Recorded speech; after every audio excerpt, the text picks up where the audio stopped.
Boy, can I help you? Listen up. I'm bringing you the best content to ever exist in the door-to-door industry, from sales, leadership, recruiting, and personal development. Why would I need that? Because never before have we been able to collaborate with the top experts in their industries, sharing their secrets and techniques on what makes them the best. Wait, who are you? I'm your host, Sam Taggart, creator of the DDD Experts and DDD Con. Is there a place we can sit down? Well, come on in. Vanilla is the fastest way to increase your Google and Facebook reviews through text. With a 98% open rate, Vanilla Reviews is the simplest, cheapest way to interact and engage with customers. Visit us at vanillagood.com for more information. What's up, everybody? This is Sam Taggart with the D2D Podcast, and I'm here in Chicago live, sitting with the owners and founders of Summit Solar. And we got Josh Williams and Derek Landino, who are some OGs. I mean, Josh started well before me. Derek was one of the first and founding fathers of the solar world. These guys have some phenomenal backgrounds. And today we're going to be talking on being the new guy. What that means is if I'm the new guy, that means I'm a new rep. So some of you guys are just starting this summer. Some of you guys might be first years. This is for you. If you're a new manager, it's like my first year running a team, my first year doing like leading, and it's like, man, I was a rep, now I'm a manager. If I'm a new owner, right? So like these guys took the plunge into starting their own thing and leaving the fold, and you know, and how to advice and techniques to just being and handling the new guy, right? And I think there's certain nuances and problems and dilemmas that come with each position. So we're going to kind of dive into that. That's kind of the main thread today. But before we dive into that, kind of welcome to the show, guys. This is like it's an honor to be here. It's like it's an honor to be out here, man. We've stepped away from the industry for a while. I know. So anyway, reunion. We saw each other at DDD Con, which was like, whoa, what's up? And then you guys got the university. Back to the other side of the country. Back to the, exactly. You kind of like left the fold. But anyway, so excited to be here. The office is legit. It's fun to kind of integrate into your guys' culture and see kind of your sales guys and the growth. And I've obviously watched you guys being out in solar and in South Carolina. It's like, oh, and then the Summit Solar guys. Like, literally, I'm talking to GAF today on the phone, and she's like, oh yeah, I know those guys. And she's the regional. That's a good sign. Like, she literally was like, I'm the regional over those 3 states, Atlanta, North Carolina, South Carolina. Oh, cool. And so she's like, oh yeah, we definitely know who Summit is. We're excited about that division. It's new for us. We went out and found really, really good guys to help us pioneer that piece of it. That's news to us. We don't even know all the ins and outs of the roofing piece yet, but it's cranking. It's going a lot faster than we thought. If you're listening to this and you're a solar company, why would you not do roofs? And if you're a roofing company, why would you not do solar? Like, I literally am like wrapping my head around that. Anyway, makes so much sense. But it's kind of cool you're catching on. Yeah. Okay, so let's dive into it. So it's fun to have 2 people on here. So I kind of I'll direct the questions and you guys have to answer. So most embarrassing moment of life. No, I'm just kidding. I was like, let's just go crazy. Yeah. No, so, Oh man. You're like, oh shoot. No, so where'd you? I want to know your first. If we're talking to the new guys, let's go rewind to me being new rep. Tell me kind of your story of like new guy, new rep. That first little experience. So I went out for a month. I stayed in my hometown I stayed in Colorado for my first summer out. I got recruited by John Frampton.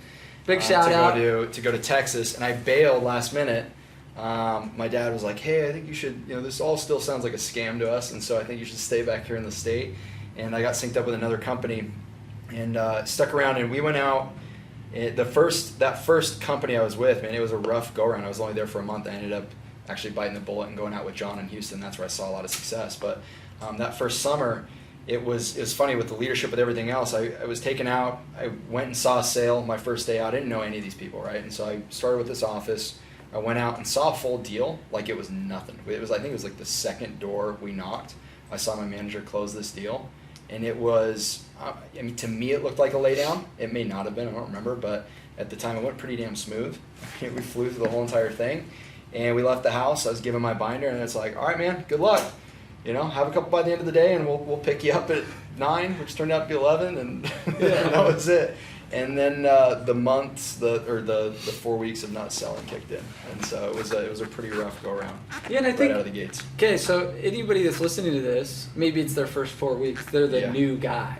Yeah. What's going through your head when it's week 3 and you're sitting at how many deals? I mean, you were probably what? It was like a couple. Whoever was just dying to have an alarm at the time. right place, right time. Yeah, you probably there was had no 3 or 4 selling deals. involved, and so 1 or 2 a week, right? For the first yeah, couple weeks. it was rough. It was really rough.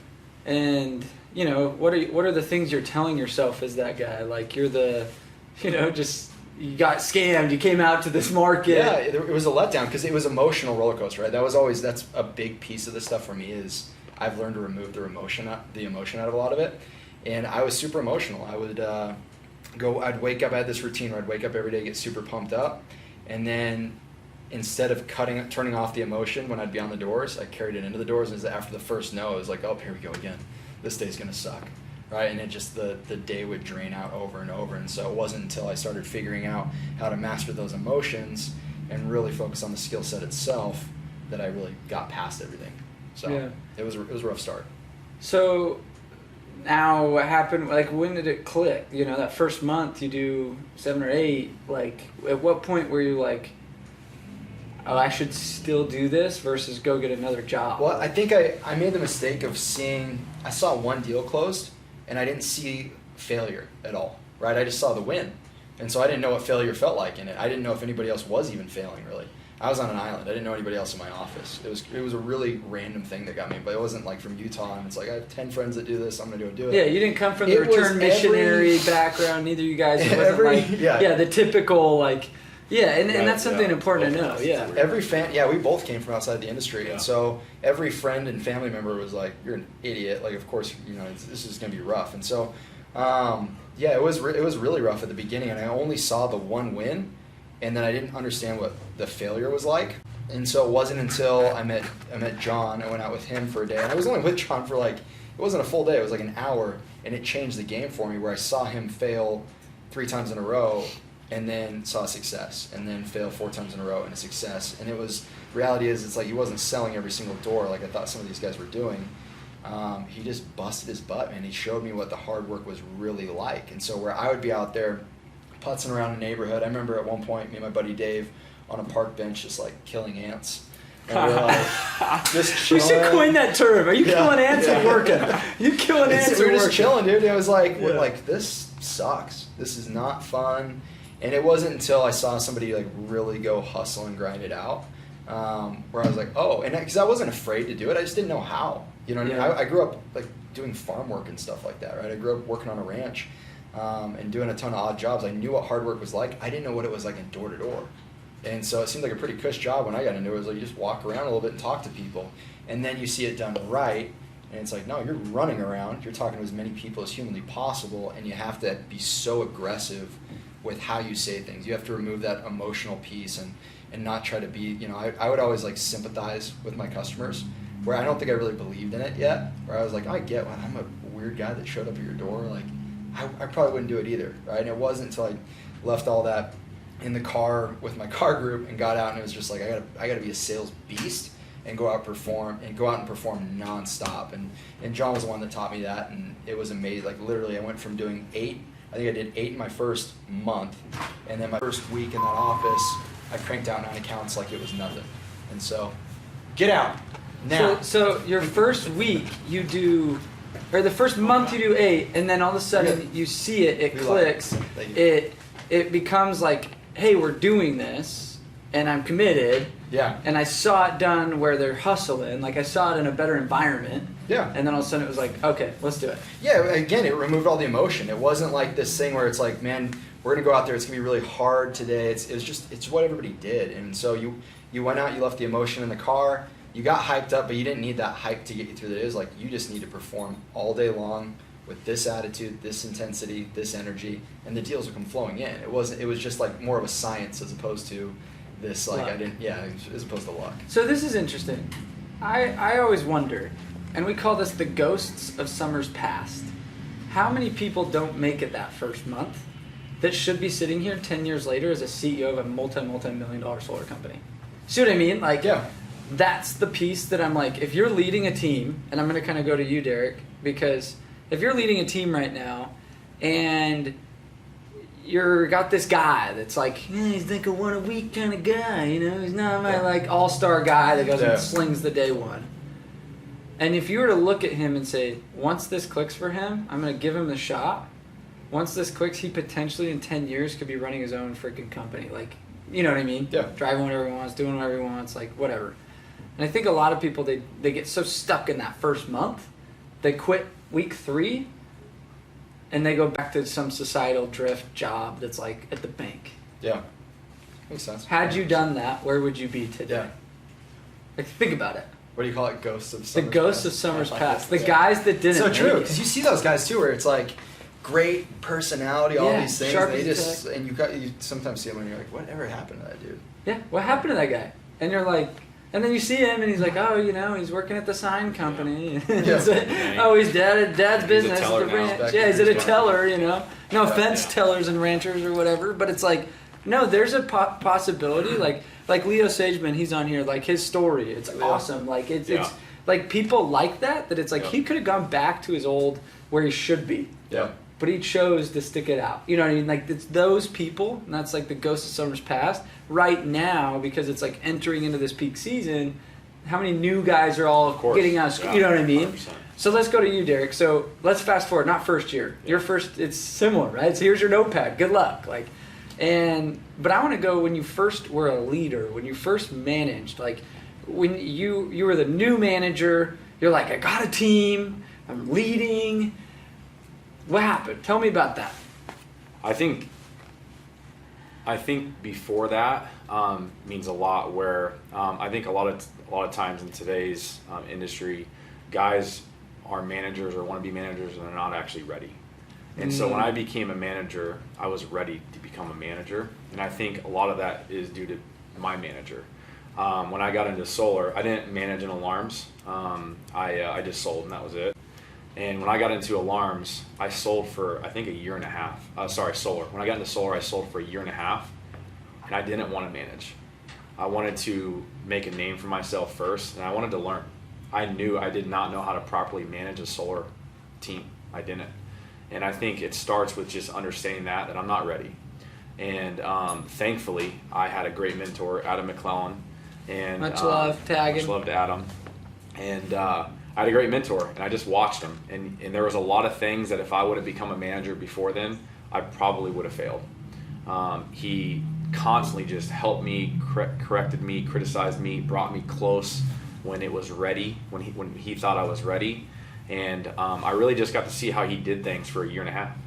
And then when that time came and it was time to open an office, it was not necessarily easy, but I felt like I had a really good path. I knew what I was supposed to do because I'd already seen it done for a year and a half. And so critical, because people are like, that guy should just manage. It's like, what? Yeah. Like he's like birthed out of thin air, like managerial skills, and leadership skills. It's like you took like the course. I actually did the same thing. So I went to Vivint, was under Nick Hansen, and the next year we crushed it. My downline did like 800, 700 accounts in my first year. Yeah. And he's like, well, duh, it makes sense to go run your own team. And I was like, nah, dude, let's just stay together. I want another year. Yeah. I paid the piper, gave him most of the override. And I said, I want another year of learning. Yeah. And then when I ran my own team, it was almost like it's that short versus long game. It's right? the short versus long game. When we all came up in the industry too, there weren't as many companies. Like now, there's like everyone has a company. Everyone wants to be the freaking dealer, the owner, the whatever. You managed at Foot Locker, so you could probably manage here. Like, we're good. He's got leadership. Yeah, he has experience. And so when we came up in it, it was so coveted to become a manager. Like I remember like the weight it put on, the pressure it put on me to want to become one. Whereas like that's all I cared about. I didn't even know. I wasn't even following my own pay scale. I wasn't selling to make money. I was selling because if I did 100 accounts, I got to become a manager. That was it. That was like the ice. Like the money was the icing on the cake. Like I was fighting for that leadership position. And I think when that intensity's there, where it's like you're paying such close attention to Adam or John or a Nick Hansen, because that's what you have to do it the way he does it to accomplish that role. Yeah, it's a good healthy pressure, as opposed to just this title thing or this money thing. It has to be for the right reasons. I think for me, I was so passionate about it because I really felt like I earned it. I remember getting on a call when I originally started as a salesperson, and I just said like, hey, I don't want to manage right now, but I will, but I'm going to force you guys to put me in a management position because I'm going to be the best. And that's when I want to become a manager, because I'm the best person to be put in that position. I don't want politics. I don't come from the industry. but I'm going to be the best. And I did that by studying. I studied Adam like crazy. And when I became a manager, I wanted to beat my teacher. And that kind of fueled me like, hey, I want to go out and show him what I can do now and spread my wings a little bit, but still take all the things that I learned from him and not necessarily recreate it, but kind of do it on my own way, with my own way. And I feel like because I really earned it, I took so much more passion into it. And because of that, I spent so much time into the business, and I wanted to create my own business within the business. Love that. And I think that's what was really most important. I started small, and it quickly just started to get bigger and bigger because I wasn't out there trying to recruit 30 dudes at once. I knew that, hey, I need to spend time with one guy, teach him what I know, then duplicate that. And my motto was, and again, I learned this very well, is I still have to make money for myself. And I think when people become leaders or managers, they think it's time to sit in the office, do paperwork and office work. And for me, I had that and I did office work, but I segregated my time and my schedule to where I was on the door still. I said, here, come watch me. I'm going to teach you everything I know. We're going to have office time. We're going to have field time. And so I really just knew that I needed to create myself into somebody else. And the one thing I could not worry about was sales. It had to become like the back of my hand. Yeah. I think a lot of people, they try to just jump into a leadership role without ever mastering sales. It's like they accelerate. They go, it's like, no, become the master at leading yourself. And really, it's not even necessarily just sales. It's leading yourself and your ability to stick to a schedule. Yeah. Your discipline. Yeah. Your habits, things like that. Then leading the individual, like you said, it's like just get one guy that I can really coach.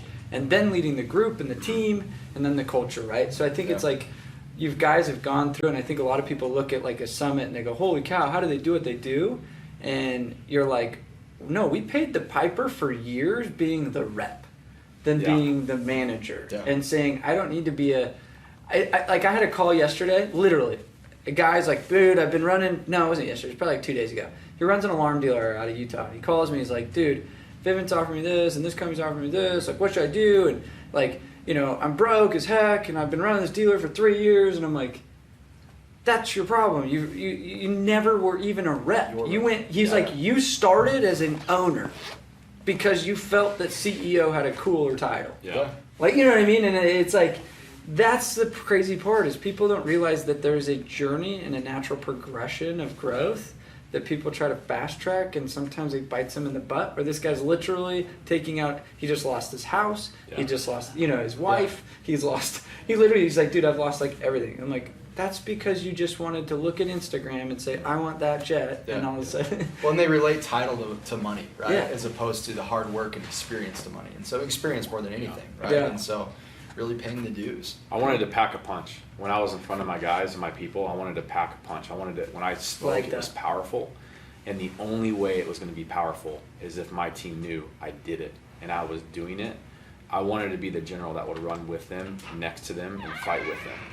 And that was super important for me. Love that. And so I think that's why it just grew really fast. So let's say, okay, I'm now in that manager position. I've kind of the backstory, which I think is super relevant, by the way. Now, you're there. What advice would you give a new manager? Like, he's there. I've got a team of 10 guys or 50 guys or 5 or whatever that is. Yeah. Best practice for a manager. I would say that a lot of managers look at the bigger picture when they really need to start small and piece it all together. Like, what's the first thing I need to do on a daily basis? Start with the schedule and stick to the schedule. And I would say use your mentorship around you. I think that's one thing that Josh and I do really well. Love that. Is we ask around people that have done it before. I'm going to point out something, and this is what very rarely anybody would do. You went to Door-to-Door Con in January, but you said, let's make the best use of our time. So you scheduled a meeting with this owner of a solar company, another owner of a solar company, another owner of a solar company, the big, the bad, the big ones.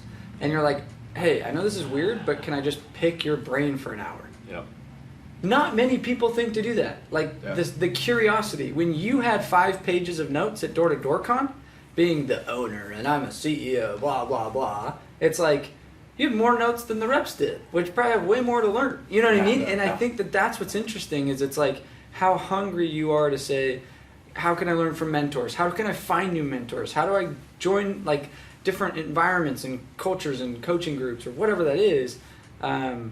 is powerful. That's great. Yeah, I I think- wanted to put that 2 cents in because I that was impressive to me. Like, I'm like, oh, cool. I think both of us are super humble, and title doesn't matter to us. Like, I'll go pick up garbage on our installs. Like, I don't care. We're not after titles, and we always want to consistently learn. Always. I mean, if you have these guys that are successful, why would you not be taking notes? That doesn't make sense. Yep. And so I think that's important for us. It's like Gary Vee talks about with the clouds and the dirt, right? It's Yeah. like when a lot of people get that title raise, they want to play in the clouds. They want to go big with it. You hear them talk about it all the time. Where we're the guys, man, we play in the dirt. Like, when we became managers, we're still reps. Like, we still had Yeah. to perform. Like, nothing really changed. It's just people then follow. There was some income changes, things like that. You know what I mean? It was the way things were structured, but the job was still the same. The job really never changed, right? And so, in any good manager, is the same thing. And so, when they got that management position, they just kept on doing the same things really, really well. They just slowly got to give more of their time to mentorship to grow other guys around them. And so, you see some of the best regionals or owners of companies, they had that inner circle that built up around them. They built up that following, right? And so, they weren't focused on, hey, I have this 20-man team now. They're still focused on, hey, I have my 3 really close guys I'm going to build up to be around me, and then I'll level up to that next level. You know one thing too that I feel like is when nowadays it's like I want to own my own business. That's like today, right? I want to be the entrepreneur. I'm gonna be the owner. Yeah. The way So I much. took it was when I became a manager, that was my business, and it didn't matter that I worked for another company. To me, I was using their platform, and I was pitching their name, but I owned my own business. I mean, I structured it like my own business. I had schedules, I had leadership groups, I had all these things within one office. And for me, I think that's why it really helped when I was managing, was just treating it like it was my own business. So when it became your own business, It was good. It were done. It was Yep. it. You're already running it. Yeah, way. that was Like kind a of the franchise. next. That's the next question. Is it like, at what point? And I'm not, don't kill me for saying this, but like, at what point did you say it's time? You know what I mean? It is time to run my own thing, because that was probably a very hard decision. I mean, obviously, like, just a backstory for those listening, guys. Like, you guys went to Trinity and love Trinity, and you went there. They were just a traditional ma, like, good old clean and marketing sales company. I mean, that was it, like a solar. You're like, let's do door to door. They're like, what's that, right? And they're like, really? You're gonna do that? And all of a sudden, they'd what? 3x, 4x, 5x, in like a short amount of time. Like, we're gonna just 5x your company, like boom, like big. Like, not many people can say they've done that. I'm gonna go to a big company, big, 5x a big company, like. Yeah. And I think it's like, just so people understand, like, they've done some pretty powerful things, but then at one point you're just like, let's do our thing. And let's talk about It the takes new. getting fired. I was- No, it's yeah. going to go out. Amen, bro. It makes 2 of us. No, I mean, it's the truth. Like, I don't know if I ever would have stepped away for sure. Yeah. I don't. I mean, it's like where I was making crazy money and opportunity. Like, it was a lot of fun, and it was easier. There was, every situation is different. I always ask myself that, what would have happened had that situation not fallen, the way it did.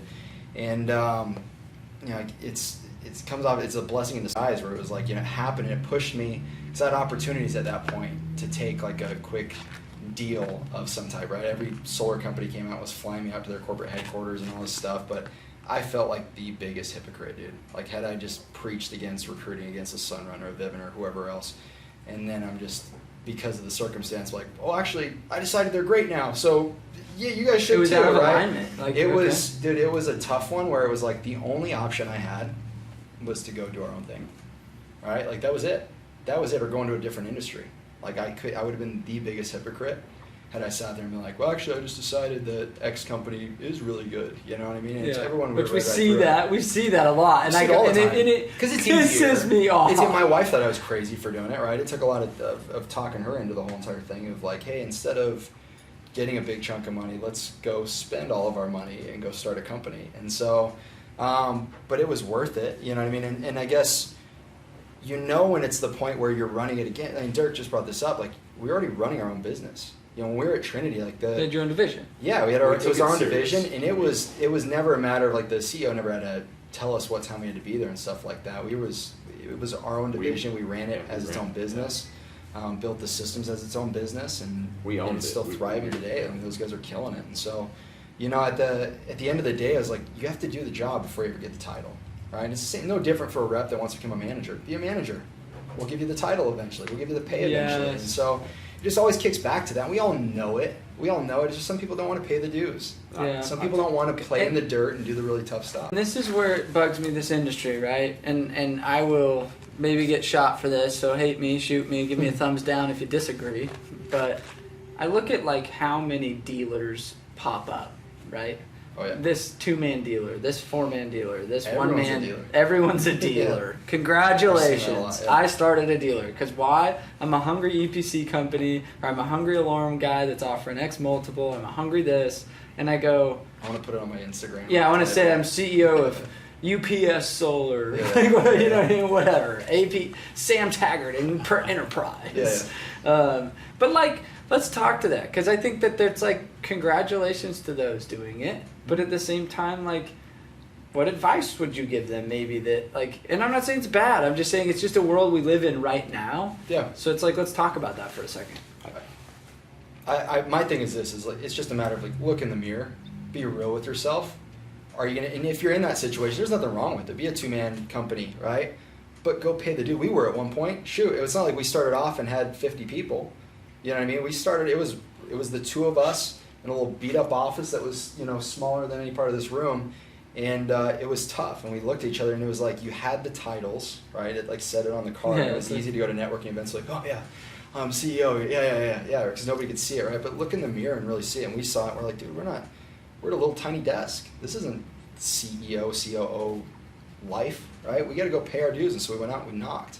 We started from scratch all over again and just figured it out as we went. I think that's the difference. And I think there's some really, really good dealers out there that are doing that. Yep. And then it's the 80-20, right? Yep. And so if not less than that. And so you got this 80% it's strictly a title. And we're on the betting side as a solar company. We get opportunities all the time to sync up with dealers. And we're almost betting against the model because of that. We think there's a lot of fluff there. And we can go sign up with a bunch of these dealers and have these guys, but are they going to stick around? Are they really going to be there 2 years down the road? As the ITC starts to step down, are they going to weather that storm? And so I think guys have to really look in the mirror and say, is this a title, or am I really here and I'm going to pay the dues and go start from scratch? Because when you become CEO, you become that brand new rep all over again. Yeah. There's no difference. That's Absolutely. huge. Nugget, because and that's where people get mixed up. It's I became CEO, but I forgot. No, I really became a brand new rep Yeah. over again. Yeah. That's it, man. I think people, I think we did it for the right reasons, right? And I think that's super important. You know, for me, like, I was always jumping around to different companies. I never really felt like I was successful, but I was missing something. I think I worked for 3-4 different companies, and that was kind of like my MO. Like, dude, he jumps. And it really was because I was missing something in my life, and it was entrepreneurism, and I needed that. I was already successful, but there's something missing. I didn't want to do it just because I wanted the title or to make more commissions or to make more money. That's not what I was out for. Because here's the myth that I want to debunk. Just because you have the title of owner doesn't mean you make more money. Oh, dude. Like, a lot of times it's like, Not at all. I'm like, I haven't taken a paycheck in Yeah. like a year. I would have made a heck of a lot more money just being a I sales think we guy. went, If like- you run it right, like to this day, I'm not making as much money as I did in the past. You might even when you are making the good money, one thing we've realized is, unfortunately, as you go further down this road, You want to keep putting it back. you're the and one you- responsible for the rainy day fund and all these things. So even if, you know, as we make more and more money, you can't touch it, right? Yeah. And when you're on your own, you're free. You can do whatever the heck you want. And so it comes with a pretty crazy responsibility too, that unfortunately our industry isn't known for their financial Their well-being and ability, all these yeah, things, their right? The money's ability already to say, spent. yeah, they literally think, I have a dealer, I want to grow this, I want to take over the world, we're going to be the biggest dealer in the country, blah, blah, Yeah. blah, I hear these ambitions, yet they still want to make $300,000 a year in their first year. And I'm Yeah. like, you aren't, and you're not willing to pay the I don't piper. think It's we- the wrong reason. You're doing it for the wrong reason, and you'll always be And that. that pressure is different when you are the owner of a company or a dealer or anything else, because you have everybody else to take You care got to of. pay her payroll, Or his payroll, it's no different his than having payroll. a family. You have the dealers that they're like, hey, I want pay up front. It's like, well, then you should go So work do for I. another company. Like, so do I. But, you chose to be an owner. Like, I think we went 7 months without taking a paycheck at all when we started the company. And we were willing to, take that risk. I mean, it's a huge risk. And, it's just, again, I think guys sometimes do it for the wrong reasons. They just want to make more money, and that's it. And That's they do not it what for a we're little about. better pay. Yeah. And the reality is, when you're putting in deals as an owner, you got to be willing to say, I'm not getting paid on the commission. Yeah. Those deals are funding that payroll Yeah. this month. Yeah. Those Yeah. deals Yeah. this month are Yeah. funding, Yeah. XYZ event or Yeah. like, you know what I mean? Like, Oh, I just think a lot of people when they get in the CEO role, they don't know. They just don't know what they don't know. And I'm glad, like the new CEO, my advice would be, realize like, why are you doing it? Is it Yeah. for a name on a business card? Is it for money? Is it for money? Is it for the long term like excitement of the chase and the journey? Like maybe that's Challenge. like for me it was the challenge. Yeah, like challenge. I was like, I kind of reached my whatever. Like I just want a new challenge. Like it was more like I have savings. Like if Yeah. worst comes to worst, I can pull from certain places. Like my I equate it to leaving the industry almost. Yeah, right? it's like you because you leave the spend all these industry. years here, and like you said, like you got to this point where you want to be challenged again. It's no different than leaving the industry. But if you ask a Yes. lot of these guys, are approaching that like ownership level or whatever. Would you ever leave the industry? It's no way. It's like, well, you better be prepared to, because when you step away, it's completely different. It's not just knowing how to sell anymore. It's not just managing one or two things. I mean, it's a lot of pressure. A lot I of think responsibility. too, like, look at who you're going in business with. Like we trust each other. Like we're brothers, right? It's not all rainbows and lollipops. That's important, right? Know who you're getting into business with. We trust each other very much, and that was important. Yeah, I see a lot of those go south Yeah. fast. Yeah. So what are some of the pain points that you're like, man, I wish I would have known X? It's a good one. Wish I would have known How hard it was going to be. Yeah. Everyone wants a piece of you when you're a good salesman. When you're owning your own company, companies don't want to touch. You know what I mean? It's like because you're dealing with different people. It's one of those things where it's like, these high-level sales reps are so used to being pursued 24/7 by every Yeah. company under the sun, and then you go out and you do something different, and these distributors or equipment manufacturers or finance companies. You know what I mean? That's the piece that Banks, everybody doesn't all- think yeah. about. They're like, I don't care how many you sold. You know what I mean? They want to see a couple of years in business, and they want to see your financials. And so it's just not as easy as everybody makes it out to be. Or you can do the dealer model and sign up underneath somebody else. But at that point, too, is it really its own company, or is it just a regional manager underneath the company kind of thing? You know what I mean? And so, I don't think we ever I don't think we ever properly adjusted for how tough it was going to be. And then the construction piece, man, like that was one that we had to do. We were kind of forced into it, just because we had so many issues with not doing it ourselves. And it was one that we definitely weren't ready for. You know what I mean? Is learning how to start a real construction company. We do everything internally, right? All of our own trucks, all of our own crews, managing stuff that we never thought we'd have. Yeah, you got inventory on shelves. Yeah. You're dealing with. I guess some advice in the whole thing would be to look at the other parts of the business you're in. Let's say you're a regional manager at Vivint, right? Instead of being just a regional manager at Vivint, I'd make really close friends with everyone else in the business and really try to understand the other roles. Look at the financials. The sales Yeah, reps, guys scheduling we don't time. ever look at like HR. what is HR, Writing financials. contracts. All these things we're horrible at as Yeah. an industry, right? Oh, yeah. HR, financials, Legal. We spend So lists much as money long. on legal at first is like, gosh, like I didn't think we were gonna have to spend this much money. Yeah, you're on like, I have to this pay an stuff. attorney to write Yeah, a you need a contract. contractor, dude. Couple grand, Yeah, all this. couple It adds grand. up You're like, quick. that's a sale. Yeah. You know what I mean? It's just like, I have to go sell this Yeah, deal of course. to pay for a legal dude? Like, Yeah. and I don't think people realize like that stuff. If you want to do it right, Yes. we did it right. Our insurance coverage, everything we did it right, and so that It was a is a price to painful, pay. expensive way of building. But it's sustainable for the long haul, right? Again, it's short term versus long Short-term, term. You know, and it's a long game for us. Who wants to play the short game and who wants to play the long game? It's so fun to watch some of these guys playing the long game that are starting to come out of the woodwork.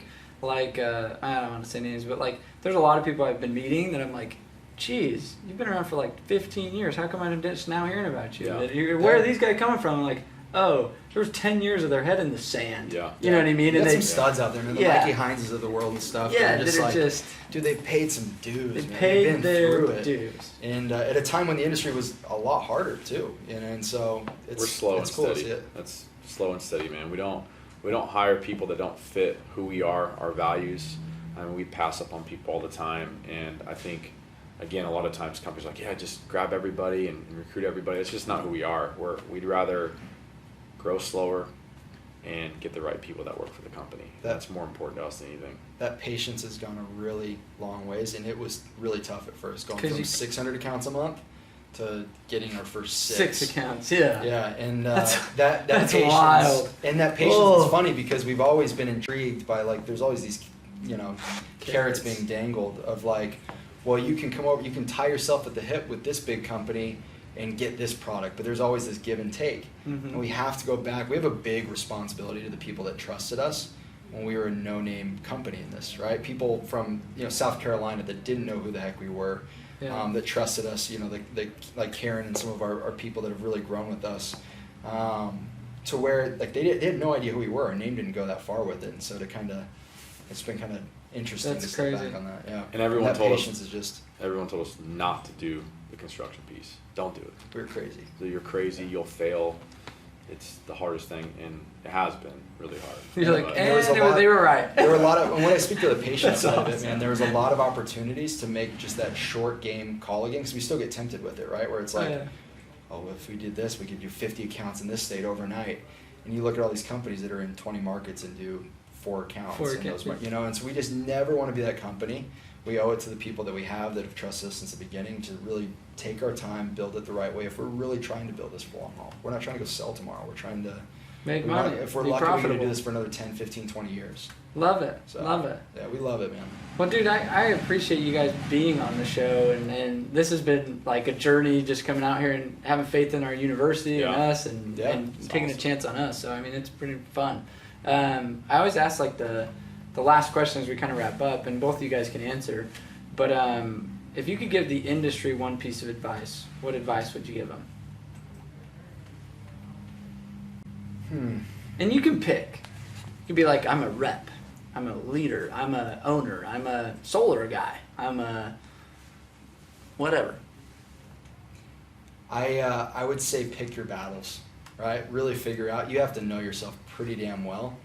And if you're not willing to grind it out and do so, if you're not willing to take really good care of people, and that's really not your number one, it's so easy for us all to say it, right? Where it's like, Yeah. I just want to lead people, I want to grow and add value. We have like these one-liners that we all use, right? And so I want to Read add that in the book. value. Like, how can I give you value and all this stuff? It's, do you really, really, really want to have that kind of responsibility? Because it comes with a price. If you really want to make money, I don't think there's anything wrong with that. Go make a ton of money, but maybe not go be CEO, right? Maybe not start a company. Maybe just be a really badass VP or salesman. Shoot, Yeah, you know what I sales mean? dude. If you don't like responsibility, Congrats. that's fine. I think knowing yourself really, really well goes a long ways, and that's like for us.